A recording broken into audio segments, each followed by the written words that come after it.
I now call this meeting of the Amateur Detective Club to order. My name is Tristan Miller, the saucy sleuth. I'm Melissa Meli, the spy. I'm Tyler Riley, cop and a half. And with us is a very special guest. Red, Gabe Dunn. Perfect. Today's show is brought to you by Audible. Audible is offering our listeners, no one else's, a free audiobook with a 30-day trial membership. Just go to audibletrial.com/adcpod and browse the unmatched selection of audio programs. There's no matching those books. Download a title free and start listening. Start listening isn't that easy. Go to audibletrial.com/adcpod. All right. Do you have any recommendations, anyone, for an Audible book? I would love to recommend Gabby's novel, but it is a graphic novel and would not work on Audible. You gotta look at it. Yeah. With your human eyes. Not that I'm still on the same stuff that I was before, which is Junkyard Planet by Adam Minter, which is about the recycling industry. So that's cool. Excellent. All right. And I just downloaded a couple, and I haven't started listening to them yet. Well, there you go. I know. What a resounding recommendation. Yes. Yeah. There's a bunch of Agatha Christie. There's a bunch of, you get all of Sherlock Holmes narrated by Stephen Fry. It's a good time. Oh, that's you can right. have a lot of mysteries over there. Well, if So you much listen to it tonight, stuff. perhaps it would be a Stephen Fright. Oh yeah, because we're recording on All Hallows Eve. All right. So that is true. That's enough of that. No, it's not. No, there will be more. Yeah. Yeah, no, there's definitely going to be. Yes. Today we're talking about a graphic novel written by our guest Gabe Dunn. It's called Bury the Lede. And where did this idea come from, Gabby? I was a kid reporter. I worked at a newspaper when I was like 14. I was kind of a little precocious, ambitious person, and I think I try to think back on why I was so into journalism, and I think it was like Lois Lane in Superman. And Yes. I just became obsessed with being a newspaper reporter. And so I went to my like local paper in South Florida and was like, can I have a job? And so then all of high school, I worked as a reporter at like after school and before school, and was like, you know, a little like asshole where like a source would call during like American history class, and I'd be like, I have to take this. And my teacher would be like, no, you don't. So then when I got to college, I went to Emerson for journalism, and they have a program where you can intern at the Boston Globe in what they call a co-op, where you're part-time in school, part-time working at the Boston Globe. And so I did that, and I knew that it was a competitive program. And so I was like, if I want to be able to get the job, there were 4 shifts, and one of the shifts was 6 p.m. to 2 a.m. And I said, well, if I want to get the job, I should say I want the night shift, because nobody wants the night shift. So I was like, yeah, I really want the night shift. I really want to do it. And they were like, okay, that's weird. Usually we have to like beg someone to take this, but sure.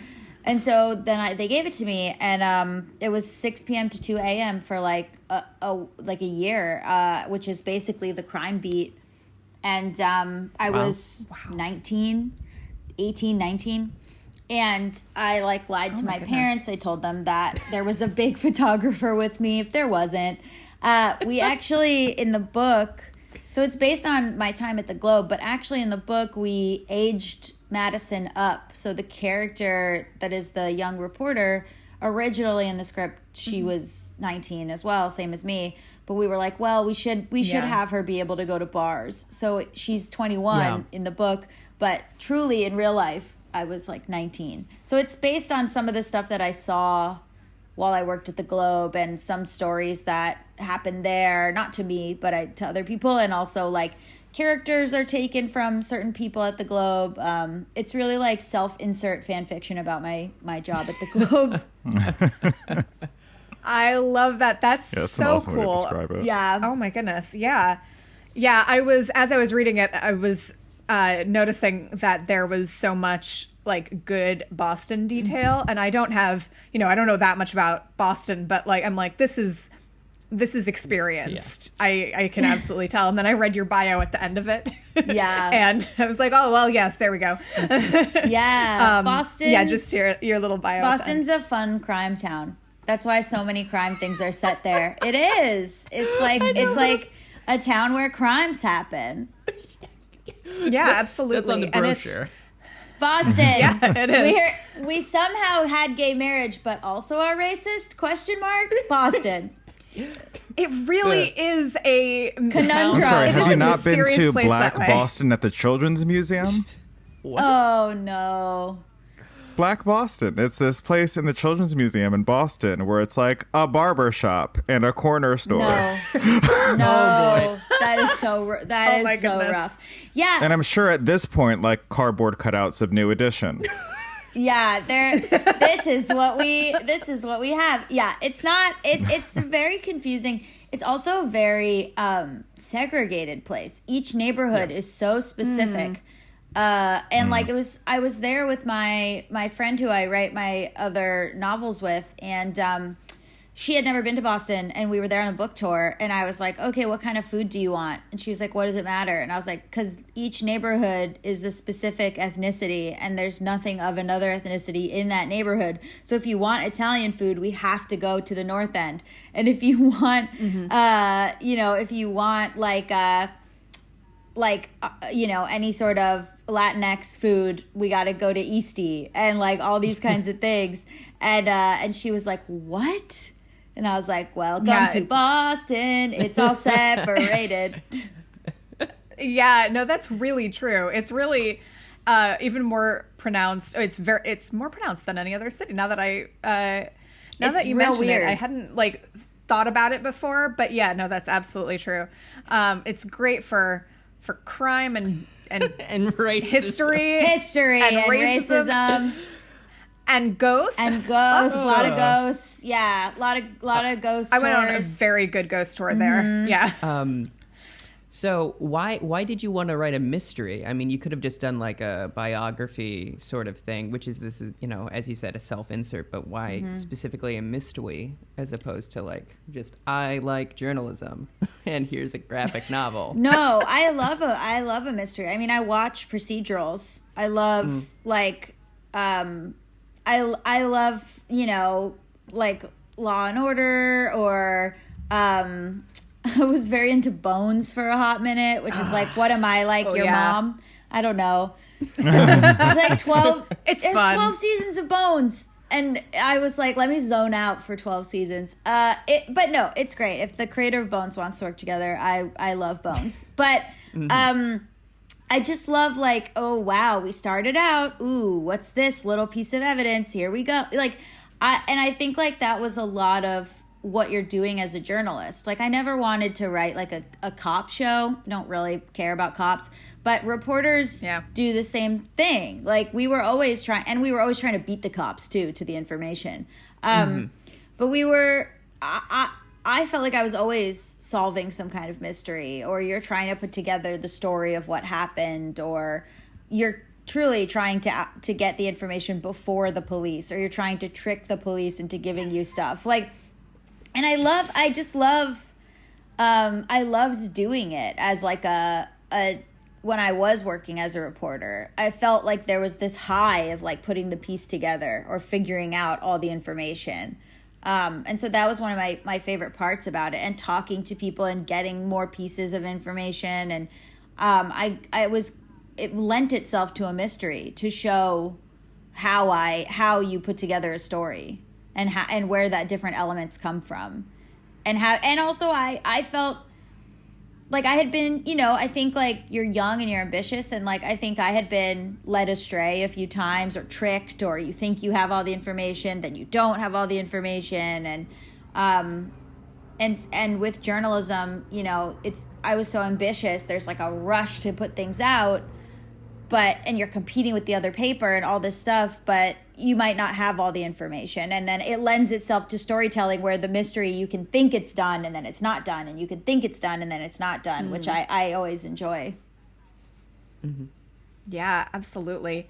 So the central crime in this story, did this come out of was this a totally made up thing, or was there some inspiration from real life in it, if you can say?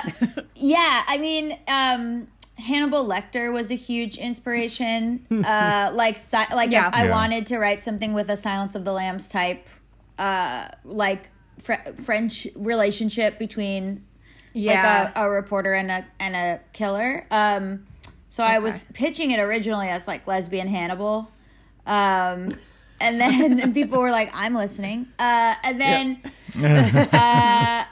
then there was something that happened to a reporter at the Globe when I was there, where there was a killer who was behind bars and wouldn't talk to anyone, wouldn't talk to the police. And then she just randomly went to go speak to him, and he confessed the entire crime to her.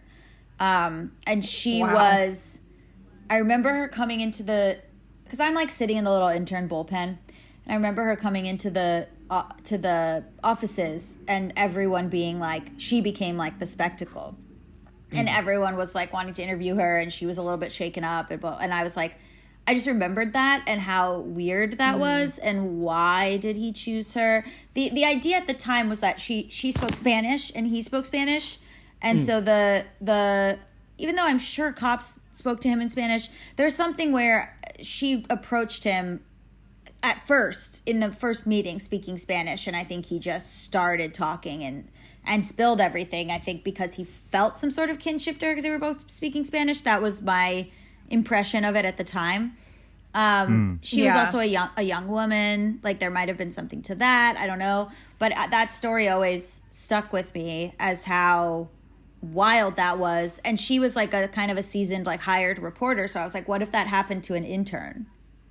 Yeah. What would happen? Yeah. Yeah, that's really some like Mindhunter I psychological love Mindhunter.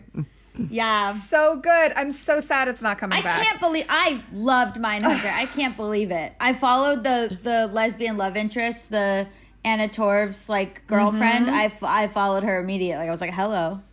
Hi there. Yes. Absolutely. I will thirst follow you right now. Indeed. Yeah, no, it's so good. But yeah, it makes you think about like, why would a criminal pick this person? What is it about them that gets them to talk? Yeah. It's a really fascinating idea. And why, and he also like, he had murdered his kid, and that was part of it. And that was inspiration for the book as well. Like how much it's so crazy to hear about parents murdering their children. Like that was part of the inspiration too, was these sort of stories of like the parent just killing the kid. But I was like, it'd be interesting. Well, I don't want to spoil, but I'd be like, it'd be interesting to have to deal with someone telling you that. And like, cause you can excuse kind of, okay, maybe the husband was abusive. I don't know. But like, parents killing their kids, I was like, that's something that like is so like intense. So yeah, it just seems unimaginable. Right, yeah, exactly.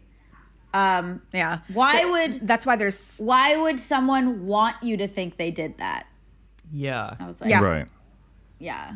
Absolutely. And I mean, people like Diane Downs cover it up. They try to make it seem like they don't. So which one's that? Oh, sorry. Diane Downs is, is it like the 90s? I want to say maybe it was a little earlier than that. But she shot her kids in the car and in their car, and then tried to make it look like. Yes, I remember that one. Yeah. Yeah. Oof. She said that she got robbed or something like that, or like carjacked, and Yeah. And then it came out finally that it was her. Yeah, there's like I mean, the one that I always think of is Andrea Yates. And so it was like kind of, I mean, my brain picks and chooses little things and little crime things I've seen and like kind of, and I also was like, what if there was this also, do you guys remember the mystery, the Clark Rockefeller story? No. Oh my God. So I was in Boston working at the Globe when this happened, and that was a big inspiration too. This guy, it started where this guy, it was like he was having a custody dispute with his wife and he had kidnapped his daughter. That was the story. And so everyone was like, Amber Alert, the daughter's been kidnapped, close all the ports, he has a boat, like who knows. Then they caught him and he was like going to the boat. And his name was Clark Rockefeller. And they were like, he's like a Boston high society guy. He's probably related to the Rockefellers. Right. Then they figure out that that wasn't his name. He was like some other guy. And he had changed his name to Clark Rockefeller, come to Boston to like never said he was related to the Rockefellers, but just had that as his last name. Married up into like this big high society thing, pretended he was high society, like oh my goodness. And so then it was like, oh my God, that's crazy. He's a con man. Then it turned out he was like wanted for some murders in Germany. Ugh. And then they exhumed like the swimming pool of the house he used to live at, found the bodies. Like it was like it kept unfolding. Oh. And so they made a TV movie about it with Eric McCormick. But anyway, so that was okay. I'm just gonna look at this up later. Clark Rockefeller. So that story was happening in Boston while I was living there. We watched that, or like when I was working at the Globe, we watched that slowly unfold. A new part of the mystery, a new part of the mystery, a new part of the mystery, leading to he was the serial killer, and like it was so wild. And so that's part of why like the Dahlia is Dahlia Kennedy, where she moves to Boston and she chooses the last name Kennedy. She never says she's a Kennedy, but if you live in Boston and your last name's Kennedy, you can kind of assume. Yeah. So she's a little bit of a rip on Clark Rockefeller. Oh, that's so fun. Yeah. I like that. Oh, goodness. Is Dahlia a reference to the Black Dahlia? Or is it just... Okay, cool. Yeah. Great. Well, my editor, too. My editor on the project is named Daphna. She's like a friend of mine now, too. And so it was kind of like a Black Dahlia and also like using a name with D-A, like Daphna. I don't know. I was just kind of... Things merge. Like my brain works in like weird mergy ways. Oh, absolutely. That makes a lot of sense. It's always, I mean, you know, the old cliche of write what you know, like there's something to it. There's there's a lot of, you know, really interesting detail that can be pulled from things that are like deep in your brain. I'm kind of constantly like these stories at the Globe happened so long ago, but I remember that, like, you know, like you kind of are constantly taking stuff from real life, filing it in your little brain filing cabinet and be like, I'll use that sometime. I'll use that for later. I'll use that for something. And then the opportunity comes up and you're like, here we go. Great. Like, here's all the stuff. I didn't remember a lot of stuff. When we were brainstorming, Daphna, we were going through like what could happen. And I was like, I would say, oh, what about this? And she'd be like, whoa, that's wild. How'd you think of that? And I would just go Google and show her that it like something like it had actually happened while I worked there. And she was like, what the? That is so much fun. Things you don't even remember that you remember until it comes. What was it like working with an artist? Because you'd done like, you know, you're a writer. So you've written by yourself, but what was it like trying to find a look and feel for the book with the people that do the drawing and the art and everything? Daphna gave me the options of different artists, and we talked about Claire Rowe, who ended up doing it, her style and the way that it could be like noir, and then Miguel Muerto, who did... the coloring was also given to me by Boom to be like, he does kind of like dark shading and we want it to be a lot of blues and purples. And he lives in Mexico, I believe, and Claire lives in Scotland. So we've never met. We were all working together like internationally, which is cool. Yeah. We like did this book together, like not ever meeting. and I like when I can hand my script off, or I can hand my stuff off and someone better than me can make it better. Like, Yeah.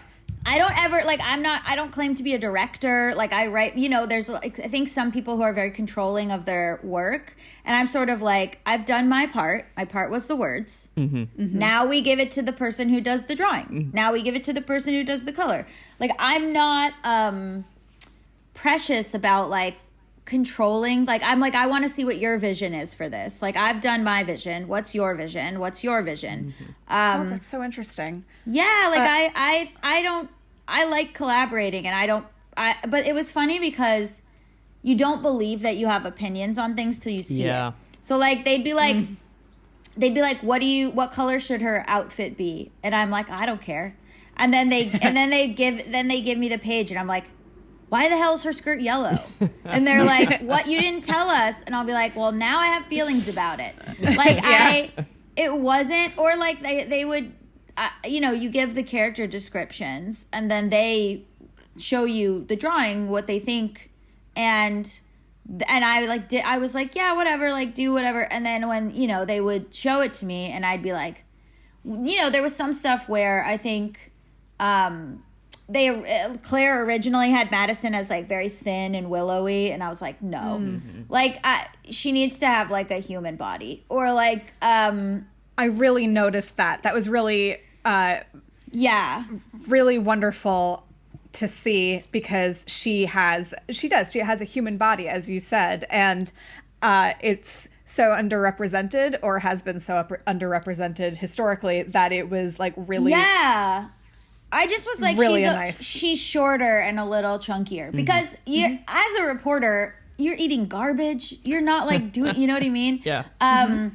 Shoving a burger in your mouth while you grind, like, so. And then, there were certain things that, like, I was like, no, she's wearing this at this time, or she's changed, like a little, but there was some fun stuff that Claire put in, like, Claire has her wearing the "This is what a feminist looks like" t-shirt. Like, I didn't draw that. Or nice. Like, there's some fun stuff that I was like, oh, that's cool. That's good that you did that. And there was like, I've told this before, but with the sex scenes with, I don't want to say spoilers, but anyway. That's okay. Are you allowed to spoil it? We review it. Yeah. Oh, we're gonna. Oh, okay. Yeah. Well, you're just gonna spoil it before we do. That's okay. Okay. Yeah. With the with the sex scene with Lexi, there was like she drew it initially one way, which I think would, in your mind, when you would, it's just like an unconscious kind of. Because Lexi is more masculine and Maddie's more feminine, so it was drawn with like Lexi on top and stuff, because like I guess that's just like it was like a subconscious thing. And I got to give my favorite note ever, which I wrote back, no, the butch is the bottom. and I was like, I'm trying to provide representation here. Because I think like, I just think like, I just think subconsciously that's how you would just draw it if you weren't thinking. And like, whatever. And so it was fun, like, it was fun to give notes, and it was fun to be like, I didn't even realize I had opinions about half this stuff until I saw it. That's amazing. So what was your outline like? Was it more like a script? Like, okay. I didn't know, because I mean, Claire and Miguel did such a wonderful job. It's so beautiful. I didn't know how to write a comic book script. Like, I had no idea. I wrote it as a regular script, and I turned it in, and Daphne was like, Daphne Plebin from Boom was like, so when you say she picked up the phone, we don't have that. So you have to write, she's holding the phone is at her ear. Like, each panel is going to look different. So it's stagnant. So instead of saying like, instead of being like, I'm like this, the scene is her picking up the phone, you have to be like, panel 1, her hand is on the phone. Panel 2, the phone is at her ear. panel 3. Because I even like stuff that you would think is so easy, like she sighs. Okay, well, what does that look like? Is she intaking the air in the panel, or is she exhaling the air in the panel? Like very, so we had to go through and, like, I had the script, but we had to go through and, like, I just didn't think about it. Like, you write, and so it was such an interesting, weird process, because you would go through the script and you would say, okay, page 1 is this part, page 2 is this part, and then you would have to choose what is going to convey what's happening. Like, even if you're like, she runs, it's like, is she in the middle of the run? Is she arriving? So that was a whole new experience. I had never written anything that way. Yeah, I wouldn't have any idea how to even start on that. That's amazing, because I've never seen anything like that. You just see the book and it's so, but yeah, that level of detail, that's fascinating. Yeah, that's wonderful. I was so not used to that. And it's funny because, like, right after this, I wrote an Audible original, so a narrative audio podcast. Oh. And that is a whole different thing, because then you can't write anything that people can't see. Right. So then that was like writing a script again, but writing a script now with the, like, boundary of no one can see them. It's like these weird exercises I've been doing for like a year, where it's like, okay, now write a script where every frame is has to be described. Okay, now write a script where no one can see the person. Like, you know what I mean? And so it's been, and I haven't written like a movie script in a while, because I've been working on these projects. So now I've written I have these very weird like writing exercise experiments that I've been doing for like the last year. Does it make you think about, like, does writing something like a graphic novel make you think about writing a novel, or even a play or a movie script differently? Yeah, I think so. I mean, well, the first 2 books that myself and my podcast partner wrote were mostly written in emails and text messages.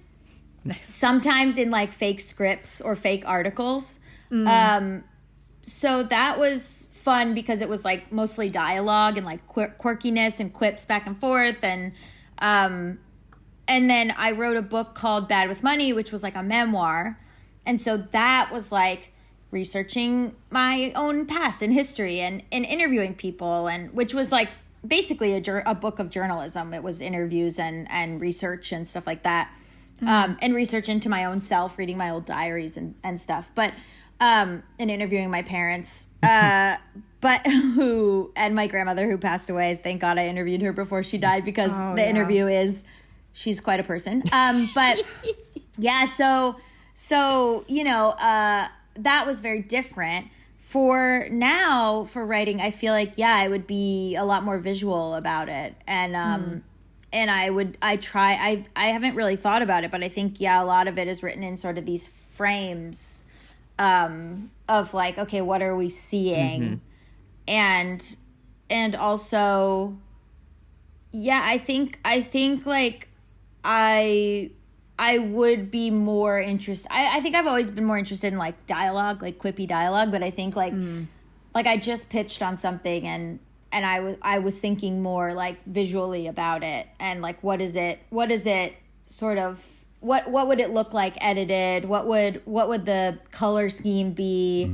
Because with Bury the Lede, we had to, I mean, I'm a writer. You don't ever really say what kind of moody colors would, is it blues and purples and yellows? And so then you have to start thinking that way of like, what's the mood coloring of this page? Which with comics, it's so different. Like it really matters, like what colors you're using to set a tone.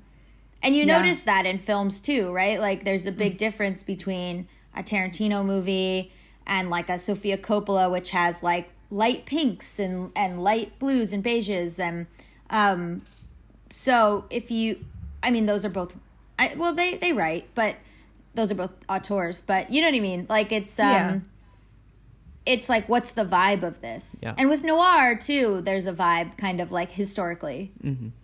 Oh, absolutely.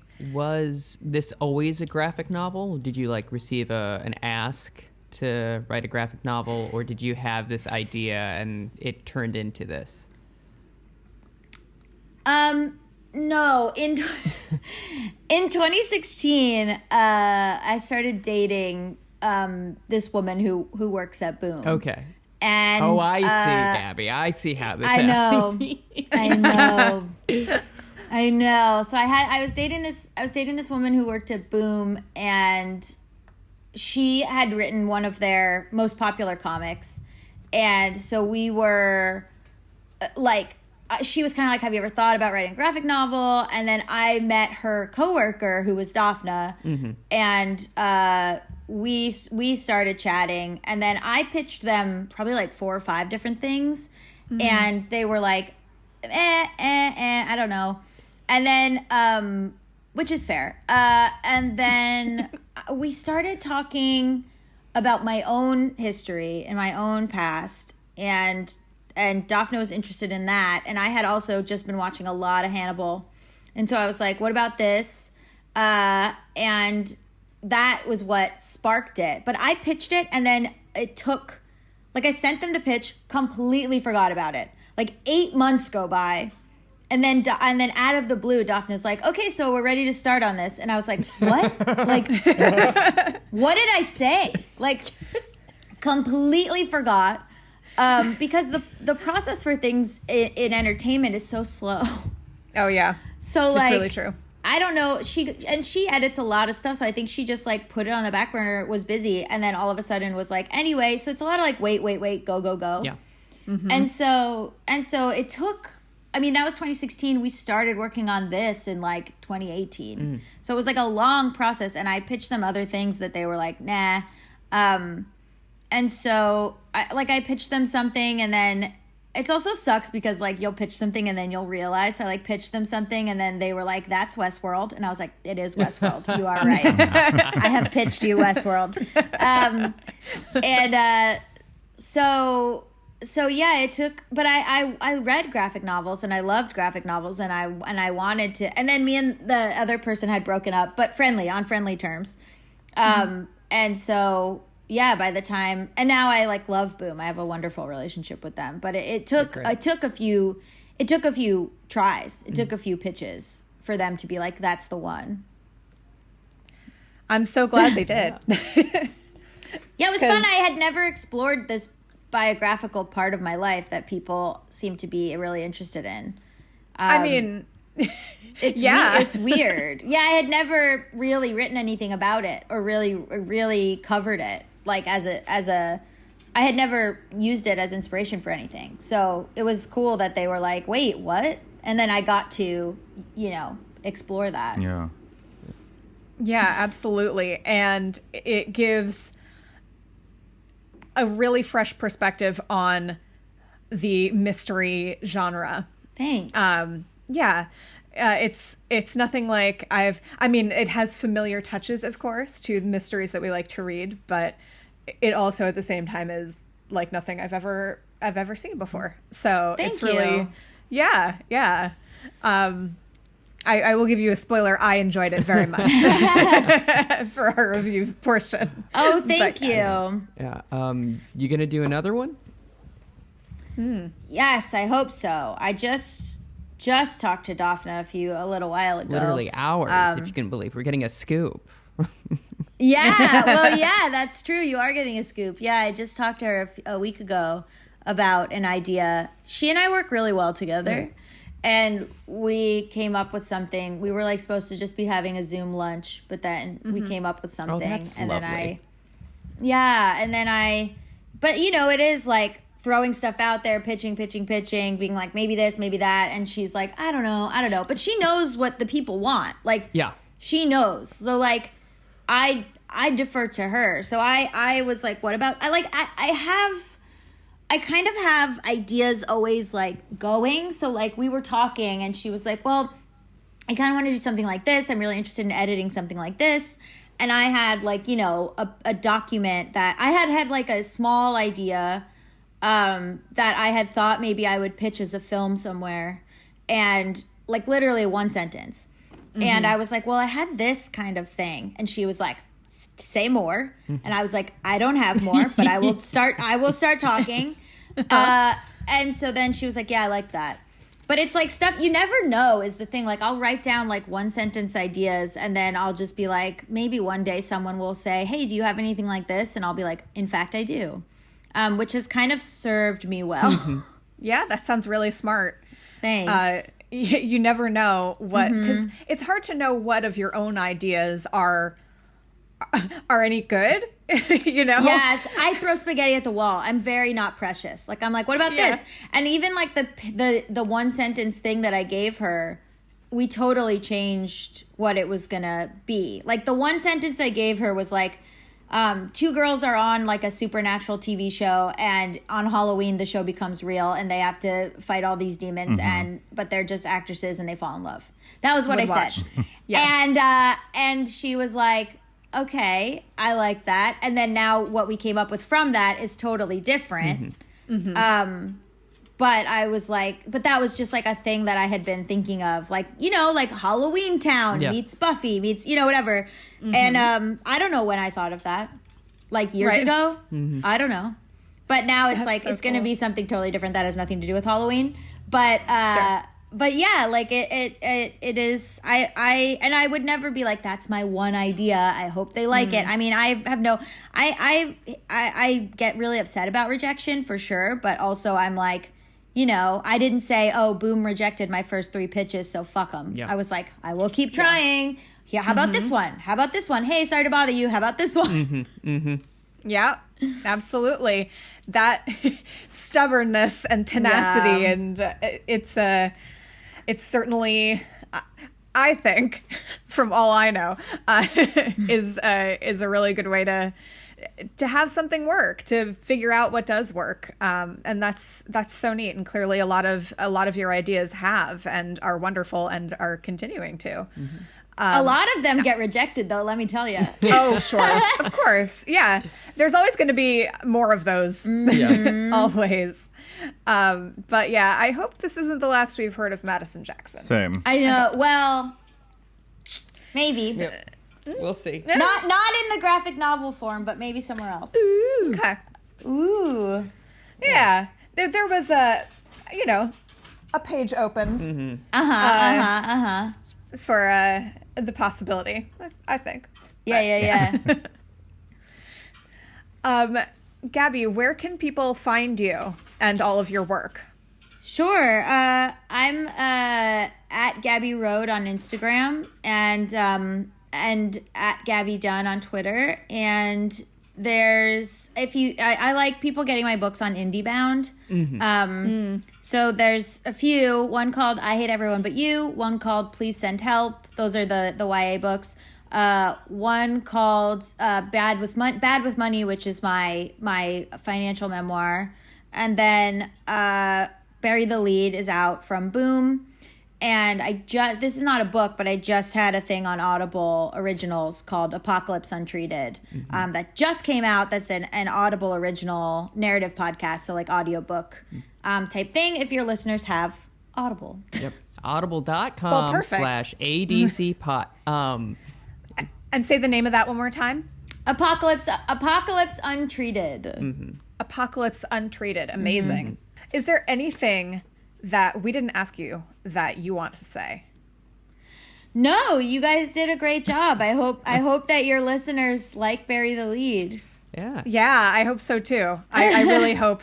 I really hope that this opens their eyes to new possibilities, and we like to sprinkle a little variety in. And this is a great way to do that. No, thank you so much for having me. Thank you. Thank you very much.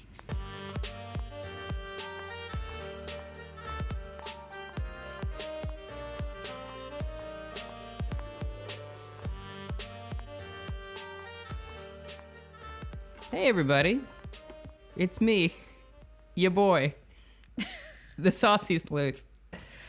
Thank you so much for listening, and thank you for Gabby for taking time to talk about her graphic novel. We're on the Scavengers Network, go to scavengersnetwork.com, and as of this recording, it is October 31st, 2020, and it's a Spooky Halloween Saturday. Yeah.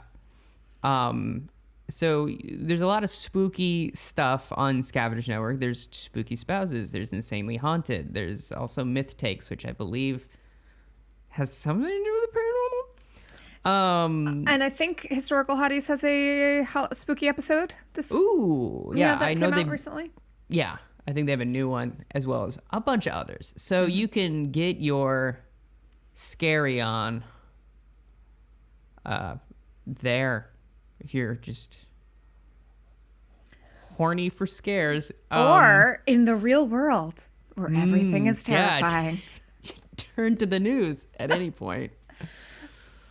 You could get merchandise. Someone did order one, and I wish I could track them down and thank them. But you can get order and method. It might have been my mother. I'll ask her. Okay. I think that's all right. Podcast. You can go to teespring.com/themill for a bunch of merchandise. You can check out the link below in the show notes. That has concluded my part of this ad break. You can find us on social media at ADC Pod on Facebook, Instagram, and Twitter. Again, that's at ADC Pod. And also make sure to rate, review, and subscribe to the pod. If you haven't done so already, it really helps us and boosts our visibility so that other people can find us. Yeah. If you're looking to get more out of your amateur detective club experience, head over to patreon.com/adcpod. For as low as $1 a month, you can receive access to bonus episodes and content. And for even $10 a month, you can place an ad for yourself or business during the show, plus receive all previous perks. Visit patreon.com/adcpod. And is required by my parole officer every week. I must say butt soup. So, thank you, Rich Gilberto, for your contribution and for your butt soup. Ew. Yeah, I didn't like it either. Back to the show.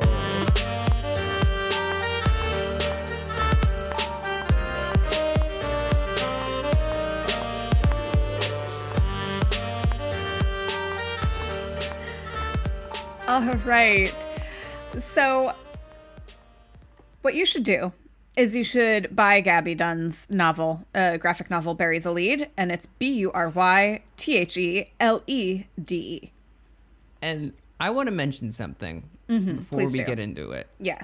It is also graphic in as much as this is a book for adults. We try to keep it pretty PG here. But just as a heads up, it's a horny book and also a bloody book. It is definitely rated M for mature. Just like my favorite video game, Halo 3, starring the Master Chief. I don't know, man. This book follows a journalist. It does. Yeah. Named Madison. Yes. Her name is Madison Jackson, which is the most Revolutionary War founding father name I've ever heard. I love it. But it starts off with a couple of other folks. There is a phone call, and it is a reporter calling a man and asking about a shooting that has just happened. And then you see this, it opened to this newsroom where this reporter is talking to an intern, which is Madison, and another, it's either the editor of the newspaper or a different reporter. You're talking about the old fella? Yeah, the old fella. Yeah, he's the editor-in-chief, I believe. Yeah, I think so. But yeah, it opens on this newsroom, and it's not clear to me from the beginning that it was about Madison. I didn't realize we were going to follow Madison when we first started. Okay. Yeah. So yeah. It shows, this breaking story is happening There's been a shooting.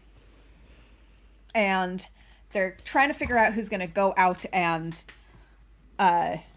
see about the story, who's going to get the story. Uh-huh. Right. Yeah.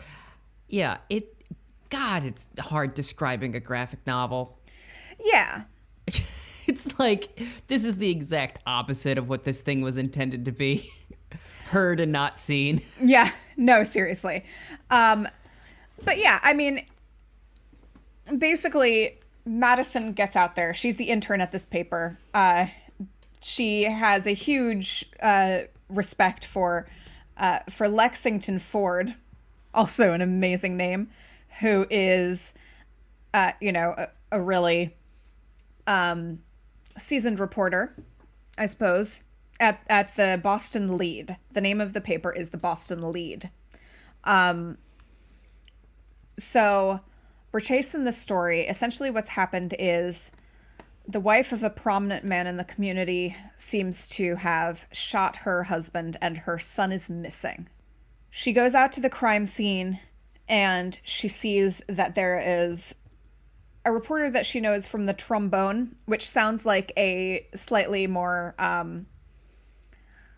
tabloidy newspaper. Yes. Like, it's not like the National Enquirer, but it's also not, The New Yorker. Right, or the New York, well... These days. These days... It feels like kind of a pseudo BuzzFeed thing. Yeah, basically. Yeah. Like, you can get real news there, but it's not guaranteed. But like, why would you? But yeah. Right. And they're rival papers. Yeah, for sure. There's a strong contempt between them.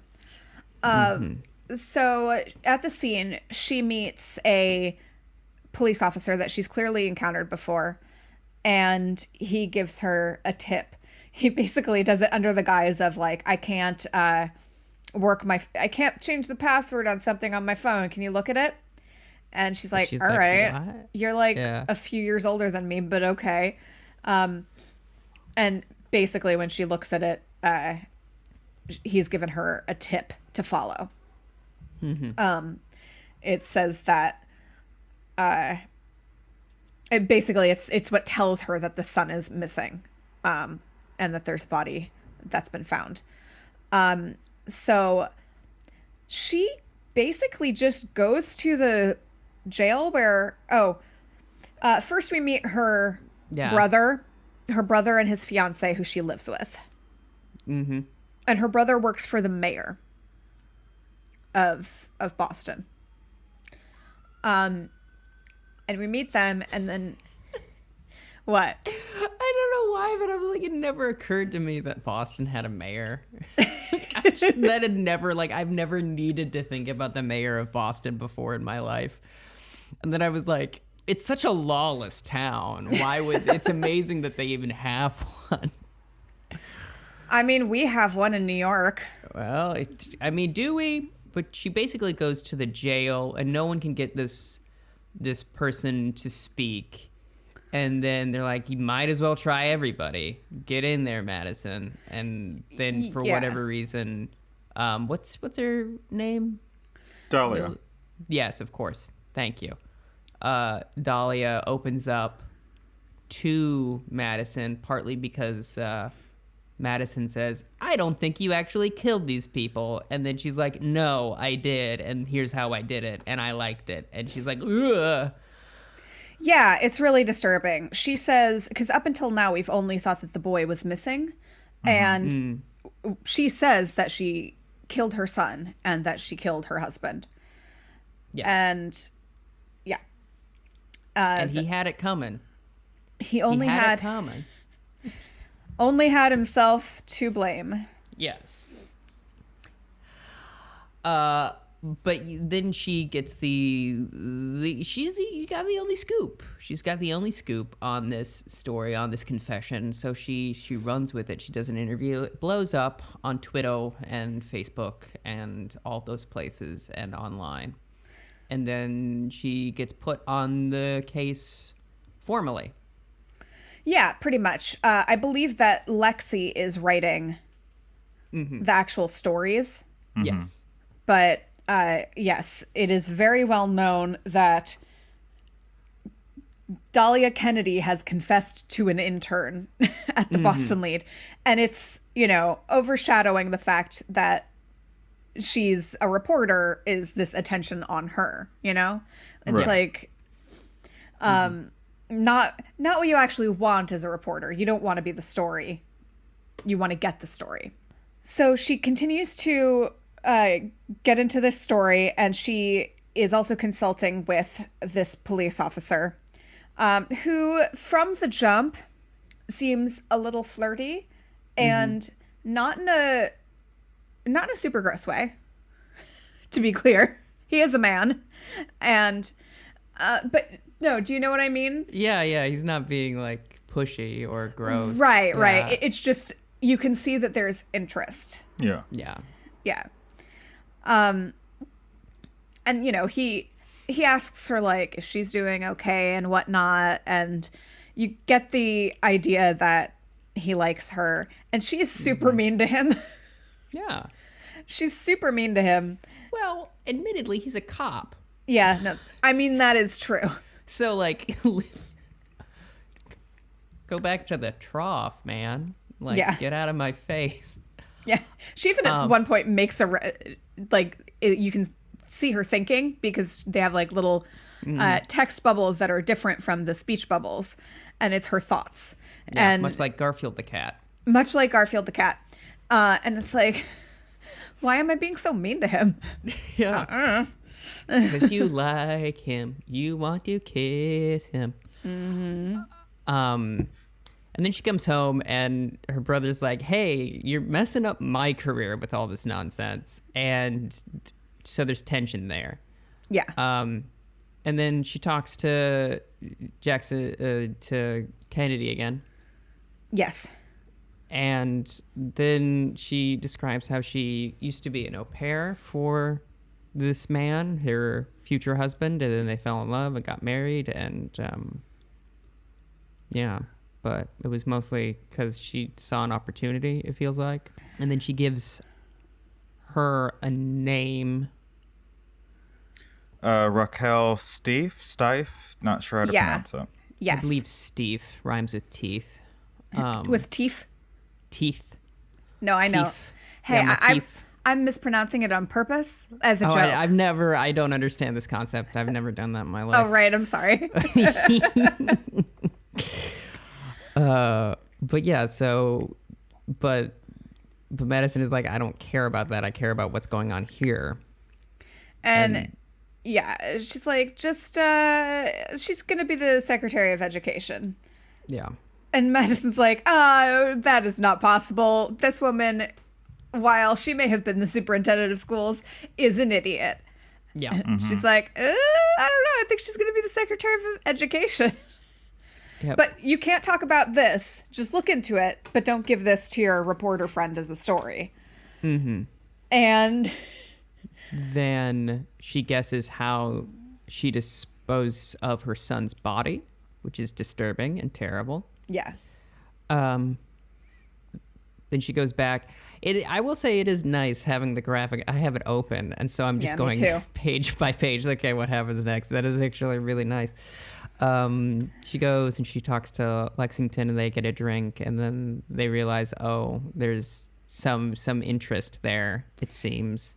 Oh yeah, there's subtle something where Lexington mentions that she's queer. And it's like, oh, interesting. Yes. And then she gives her number, and Yeah. it's very very fun. And then there's more trouble at home with her brother. Yeah, basically the mayor is gonna make some big announcement. And then she goes to the office, and it turns out that Steve is going to be the Secretary of Education. Now, I have a question about this. Okay. Does this woman, Steve, remind you of anyone? You're talking about our current current Secretary of Education in the country? Yep, that's the one. Though at least Steve actually had somewhat of an educational background. Right, yes. She's very bad at it. So yeah, they're in the newsroom watching this announcement, and it's also saying that Mayor Yang, the woman for whom Madison's brother works, Mayor Yang is going to hold a congratulatory press conference for Steve. So immediately you see Madison go back to talk to Kennedy. Mm-hmm. And it's like, how'd you know? How did you know? And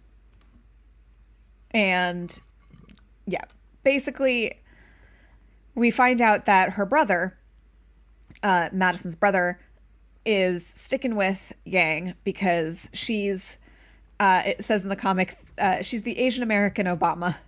Mm-hmm. She's young, cool, idealistic, and he thinks that he's going to get a good political job, and get to the White House. That she's going to get to the White House. That she's young, idealistic, cool, and loves a drone.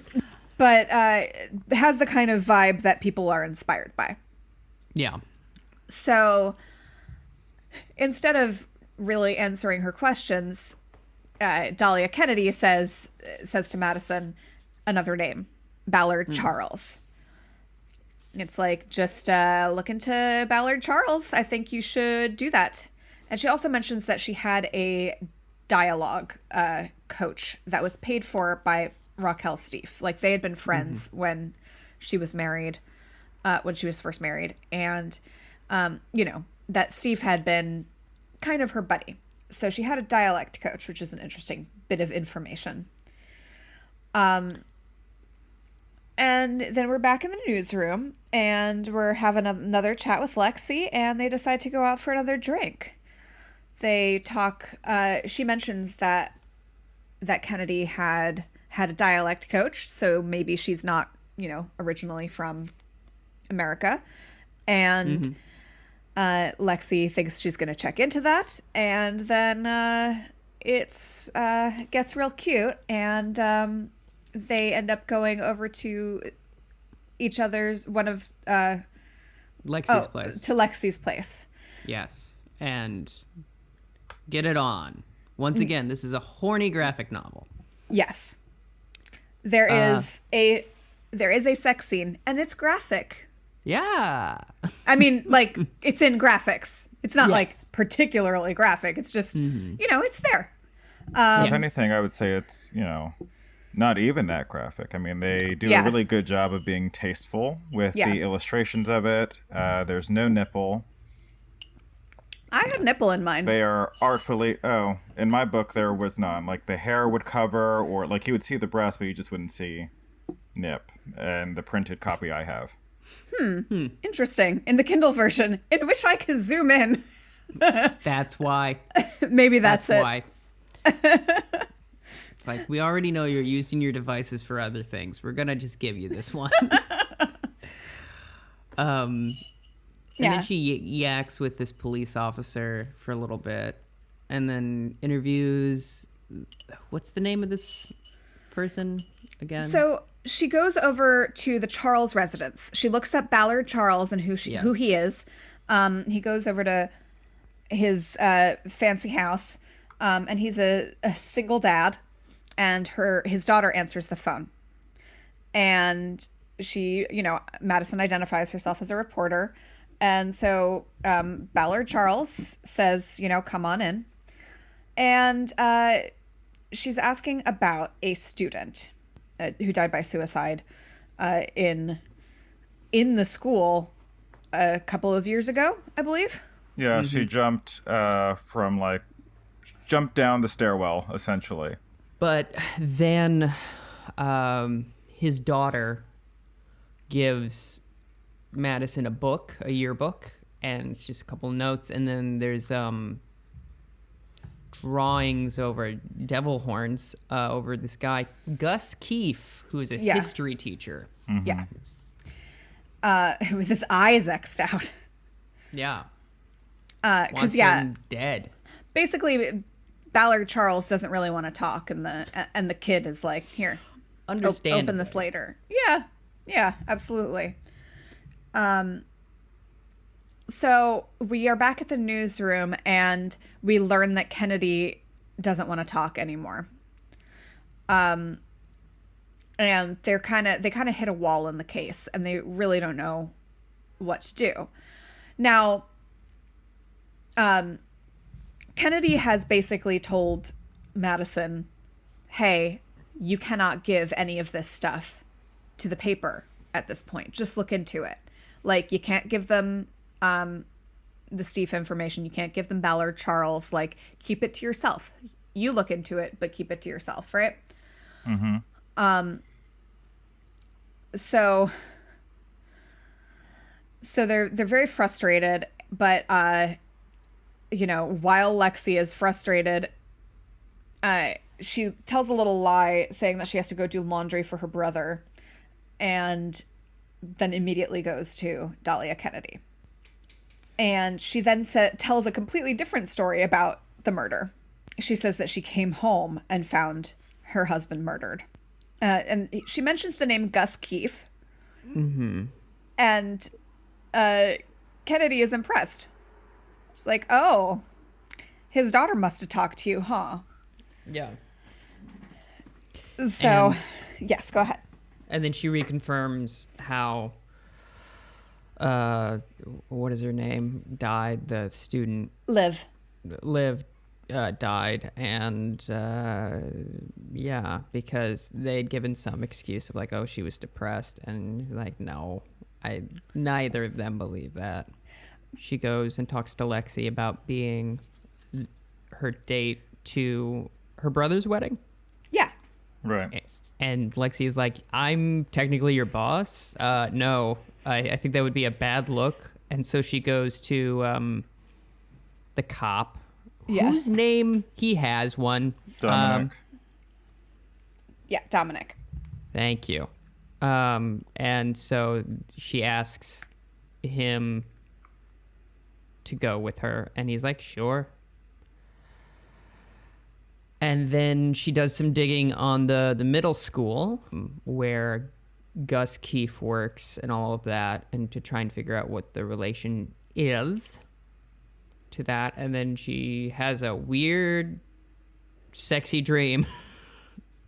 Oh, yeah. About Kennedy, which choice. And then she confronts Keefe, and he physically assaults her when she asks questions, and that's not great. So there's clearly something going on with him. He does, unfortunately, look like Clint McElroy. Yeah, he really does. Oh, my goodness. He really, truly does. Which is unfortunate with what they do with this character, but... yeah, he pushes her down the stairs. She's okay, but my goodness. Yeah, not great. Not great. He does not want to talk. No. Then she goes to the wedding. She and Dominic share a kiss after they're both like, we're both bisexual, which is nice. Mm-hmm. And then Lexi sends Madison a text about the autopsy. And the stabbing was post-mortem. And she's like, did you know about this, Dom? And he's like, yeah, I'm a detective. And she's like, why didn't you tell me? It's like, I'm a detective. Yeah, like I couldn't. Like, this was not my thing to tell. But she gets pretty mad about it and kind of runs off in a huff while still wearing her dress that she wore to her brother's wedding. She sits down and talks with Kennedy some more to be like... Mm-hmm. Which, by the way, this woman seems to be available for interviews. Like, just whenever. Well, what else does she have to freaking do? I know, but like... yes. Madison goes back to work, and then one of the senior reporters is like, don't just stop thinking about Steve and Keefe. But then she goes to her detective friend Dom and asks, do you got any information about Kennedy? And it turns out that she's from France. Yes. And she murdered people there? Yes. Yeah. They say she's a person of interest in those murders. of her landlord. You know, much like in the... Totally justified. Oh, yes. Much Yeah. like in the acclaimed novel, Crime and Punishment. A fascinating bit of information. We got a nice picture of Kennedy kind of looking like a European... European femme fatale. Yeah. She has like a collar on and a headband and with a little like a tie, but it's like a bow, which for some reason reminds me of like the Madeline books, which might be wrong, but it reminds me of that. Well, the house in the background is also covered in vines, and Yes. the people wheeling the bodies are all in a straight line. So, there you Exactly. go. So Madison demands a byline from Lexi, vis-a-vis her giving her any more information about the case, which is great. Yeah. Um, She's become drunk with power. Then Dominic sends her some more information after she visits with the lady. I'm so sorry. I'm so bad with names. Dahlia.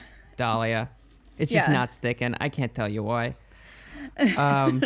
Despite it being a famous murder case. And then she meets with somebody, right? Who Well, is this? what Dahlia gives her is a routing number for a bank. Oh, right. Yeah. And she's like, listen, this is what I can tell you. And they have like a stare down. It's great. They're both peering at each other with angry eyes. It's like, listen, just look into this routing number and you'll learn all about it. So she gives the routing number to Dominic and gets a text back from him saying that it's someone named Ellen Worley to Ballard Charles. And then they find some more information, and it's supposed to be a nanny's salary. Like the nanny is supposed to have sent this money, and it's like, no, that doesn't sound right. That money was from Steve. Mm-hmm. So And she tracks down another name, right? After that. well, she goes to the person at the trombone. Janie. Janie. Janie. Yeah. Tyler coming in here with all the names. Yes. Tyler's so good with names. And How do I do? How do I do that? Teach me, please. Some people just got it and some people don't, Tristan. Well, I want it. Maybe I was born with it. Maybe it's Maybelline. Who knows? Yeah. Janie Lou. She learns... Jameline. Sure. So she learned that... that Janie, the trombone reporter, was best friends with Liv. Also, the trombone. Is that supposed to be like a nod to the Daily Bugle, you think? Yeah. Oh. Has to be, right? Oh, now I'm thinking about bugles, though. Love those little guys. Love to eat a bugle on a Thursday. Oh, like the chip and not the musical instrument. Yes. Yeah, the puffed snack Sure. that you can wear on your hands like claws. Or like a witch. Happy Halloween, once again. I like to put them on my forehead and pretend I'm Mr. Tumnus. That's what I like to do with a bugle every Thursday. That's really what you should be sending to your patrons, Tristan. Do you want to see me masquerading as a satyr? Well, for just $1 a month. You can receive a horny goat pic directly to your phone. Call 555 Horny. 1-800. It's a horny me. Yep. Okay, so she the person from the Yes. trombone And she gives the name of a teacher, right? Yeah. So she tracks down this teacher, Linda Scrimshaw. Yes. She's out at karaoke, and so she strikes up a conversation with her, and then she drugs her. Yeah, she puts an Ambien in her shot. Basically, Yeah. she gets the name of this teacher from Janie at the trombone. They're able to put their differences aside and, join forces on this. And she gets this from her, and then she starts chatting with the teacher and buys her a shot and puts an Ambien in it. Yep. And then she takes her home to make sure she gets home safe. Yeah. And then she gets the information that they transferred Keith. Yep.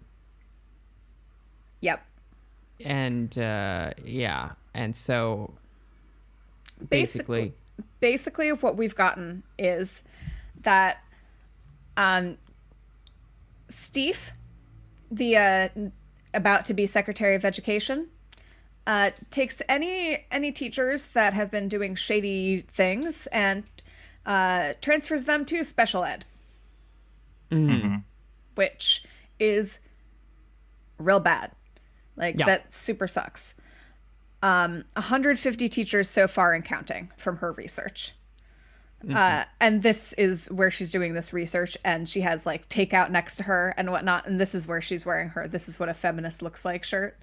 Cute. Yeah, it's great. Also, it should be noted that none of these teachers have the qualification requirements to teach special education. Exactly. Yep. So then they go to visit Micah. She and Janie go to visit Micah at a soccer game and have a chat with her. And that their family was paid off to keep quiet about it. And, it's absolutely horrifying. She's like, please just don't judge my father. He's just trying to give me, a home and doesn't know what to do. And, we're just deep in this thing at this point. And then Steve shows up at the office to confront Madison. Yeah. And she's like, don't just stop this, please. Just stop this line of an inquiry. And that's it. And right. Yeah. It'll be all good basically. in the hood. Yeah, basically, it's not a full-on threat, but it's just it's about the implication. It's about the implied implication. Yeah, so she's talking about this with her police officer friend, and he's like, yeah, so she is threatening you, and she's like, okay, I mean, this is all very interesting, but it's just not quite adding up. And he says, listen, go back and talk to Dahlia Kennedy. And she's like, all right, here's what's happened. Please just be straightforward with me. And Lexi, she says, have Lexi say that I have run that I'm confessing to the murder of my landlords. And she's like, are you? She's like, yeah, I am, I guess. So she says, listen, the oldest child of Raquel Steve was sexually molested by his 10th grade English teacher, and Steve sent the guy to special education. And you should go talk to him. She's like, her own son, really? Yep, she is a special kind of terrible. So they go, she and the police officer, Dominic, go to interview her son, who is at what looks like a halfway house or a rehab facility, or he doesn't, what does it say? I'm pretty sure it's a rehab facility. Oh, yes, it is a rehab facility. Thank you. So they're just chatting with him, and he's like, I can't give up my mom, but yeah, basically. And my little brother's nanny is named Catherine, and now Catherine was working for Dahlia Kennedy. She's Henry's nanny. So this person was, this nanny was having an affair with both Raquel Steve and with Dahlia Kennedy. So it's just all sorts of scandalous. Lots of people having motives for killing this family. Now we're worried that there's like a personal vendetta over Catherine, between, you know, Dahlia and Raquel, who could be jealous, trying to compete for her attention. He asks her to come forward. The police officer asks the son to come forward, and he's like, yeah, I don't know. Maybe I will. So they're trying to get these photos so that Dugan, the son, doesn't have to testify. And there's emails back and forth. It's like, please leave me alone. And finally, the photos, he sends over the photos. From there, that's when she goes back to the office, right? Or the bullpen? Yeah. And I don't exactly remember what happens here. I know the trombone breaks the news with Janie's byline, but I don't remember why she went to them instead of her publication. Yeah. I think it's because Dahlia said you can't run the story.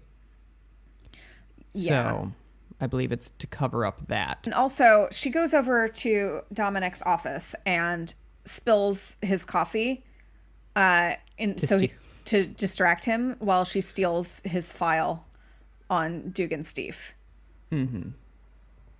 So she has that now, completely breaking his trust.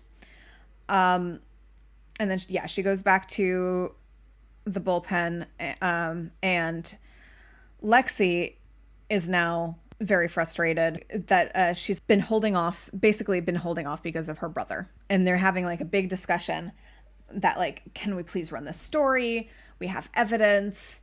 And they're holding off, and then the trombone breaks the story. And everyone is now mad at Madison. So Lexi says, you've thrown parts of my story to the trombone. Dave sends her a text saying, screw you, in more colorful language. And like, she's basically now covering for Janie, defending Janie and saying, listen, you know, Lexi, she scoops you all the time. You're a good reporter. It's a compliment, right? And she's like, nah, that's not really it. I really don't think that you're making me feel better with this. So finally, Dahlia Kennedy has asked to see Lexi herself, and Lexi is able to print a big story with the headline, Kennedy admits son is still alive in hiding. Socialites lie, bought time for escapade after husband's murder. Yeah. Yeah, because she did kill her landlords because they were distributing child pornography. She's like, listen, I stabbed them. Don't feel bad about it. So I came here, and what happened was I changed my name, and I married this guy, and then I came back and realized that my husband had been killed, and then I had to hide my son and make it look like it was me so that they wouldn't come after my son, essentially. So she stabbed her husband post-mortem. And so now that has all, and sent her son away with the nanny. So they have disappeared and no one will ever find them. But she has to, even though she didn't do the murder, she has to face charges for, desecrating a corpse and whatnot. Right. But she also tells Madison, like, listen, this was never, you're not special. Like, I didn't tell you this because, because Madison's like, why me? And she's like, listen, I was just using you. It was just a random thing. So, the mayor is resigning and not running for the presidency anymore. And her brother is super mad at her. And everybody hates Madison now. But she's... and she goes back to the newspaper, and Lexi has quit. And all of the interns, it's their last day. Everyone's leaving and clearing out. But Mr. Flaherty, the guy who runs the paper, says, hey, Madison, you start today. You're one of us now. And that's pretty much it. Yeah. Yeah. I think it was a little hard for me to follow. Okay. When you were counting it, and like Gabby was saying, like there's a million things that lead to other things. It's a very realistic, I think, because, of her personal experience, view of a journalist. And sometimes that gets confusing because the job's confusing because you're following a million leads. And so by the time I'd gotten to the end of it, I had to like reread certain things just to clarify. Luckily, like, since it's not a novel, it does not take that long to do it. Right. I think that the art design is absolutely beautiful. We were talking off mic of, I think Boom produces some of the best graphic novels that are currently in publication. They're constantly doing great work. I'm a big fan of what they do. So the art design and all of that was 100% wonderful. I do like how we get into the morally gray area of this character. She is not a good person, but she is the protagonist, which is very noir and very fun, I think. And you understand where she's coming from, specifically as a young person, which I also liked to... I think there are pieces of media that have representations of like young 20-somethings that are not particularly good. Yeah. Because people have a hard time like remembering what that was like. Sure. Whereas like there's this kind of undertone of listlessness, yet trying very hard and that sort of thing. I think I would give it probably 7.58. I'd read it again, but it's not my favorite. And we've talked about this before. I'm a huge fan of detective fiction, not necessarily procedurals and noir. I love, like, now here's the thing. If it was one in a series, I think I would like it more. If you got to really know Madison and her quirks and that sort of thing. Yeah. And we've talked about this a million times. And I think that that really would have changed how I feel about it. I would also say I did not get my hands on a physical copy. Had I been reading it physically, I think I would have enjoyed it more. I really do enjoy, specifically with comic books, there's something that is so important about seeing it in person and really being able to look at each panel and really seeing it clearly. For me at least, there's something that is so different about that. And I'm going to try and get my hands on a physical copy eventually because I would like that for me personally. Yeah. But yeah, overall I enjoyed it. I thought it was beautifully rendered and interesting story, but I had to go back in places. Okay. For me, it was 6.5. I liked that there was a lot of LGBTQ plus representation in the story. It felt way too short for me. I felt like we got some interesting ideas and some interesting characters that we never really, got fleshed out. So I wish there was just more content. I wish we got to know a little bit more about why she does the things that she does and the way that she does them. What is her actual relationship with her brother? Like, is the relationship just him always yelling at her? You know, like, we just don't get fully rounded characters in this story. So that kind of bummed me out, because I think there were the beginnings of a lot of really interesting, fun things, but we just didn't get the time spent on them. You know, it's a very, very short book. Yeah. No, it was very short. And yeah, it does certainly leave you wanting more. What I think I was having trouble with were the transitions. And then I was struggling with, I could have used a little bit more of an introduction. I realize now that you're saying, you wanted to know more about the characters, Tyler. I think that I needed a little bit more of an intro. And it's cool that they start out like with this, very intense phone call and whatnot. And I did like that, but like just a little bit more intro would have been nice. Even if it was, the first page happened exactly as it did, and then we went to an intro. And we kind of do. It's just the way it's structured, it was a little unclear as to who I should be following at first, as I mentioned. So yeah, some of the transitions I kind of struggled with and had to go back and kind of see how that got threaded together. But the content of the story and the characters I thought were great. I loved the illustrations, and truly the illustrations are gorgeous, and the coloring is beautiful.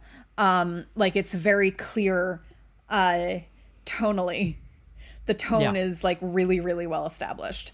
And at the end of my Kindle book, it's like there's a lot of progress of how the characters were drawn, and it's really cool. Yes. It's really cool to see. Yeah. Yeah, but what I'm gonna give it an 8.5. I think it's great. I think it just needs a little bit more in terms of the intro and the transitions. Yeah. And so I think our main critique is that we want more of this, which is not necessarily a bad thing. Right. Yeah. Yeah. But a good time. I think our listeners certainly should check it out. Yeah. Yeah. It's really great. It's a fun read. Yeah, and all of Gabby's stuff is very fun, and highly recommend checking out what she does. And also, hey, guess what? She was on my other podcast, so if you want to hear her talking about her mental health, you can do that at Positive and Negative. She was great, very open, very warm as a person during that interview. I really appreciate it. How candorous she was. That's a real word, but we don't use it. Is it really? Yeah. Full of candor. Okay. Yeah. Oh. I like that. It's a good word. Mm-hmm. And next time on Amateur Detective Club, we return to Agatha Christie's Poirot, Season 6, Episode 2, Hickory Dickory Dock. Oh boy. Miss Lemon persuades Poirot to investigate a series of apparently minor thefts in a university hostel. But simple kleptomania soon turns to baffling homicide. Yes! She's back. I have heard such good things about this one. Yeah. Not to hype it up too much, but yeah, some of our Instagram followers were telling me it was their favorite. I'm excited as well. In the Facebook groups we're a part of, they won't shut up about this one. So. Yeah. All right. I now call this meeting of the Amateur Detective Club to a close. Gavel sound. Spooky, scary, boys becoming men, Men Becoming Wolves.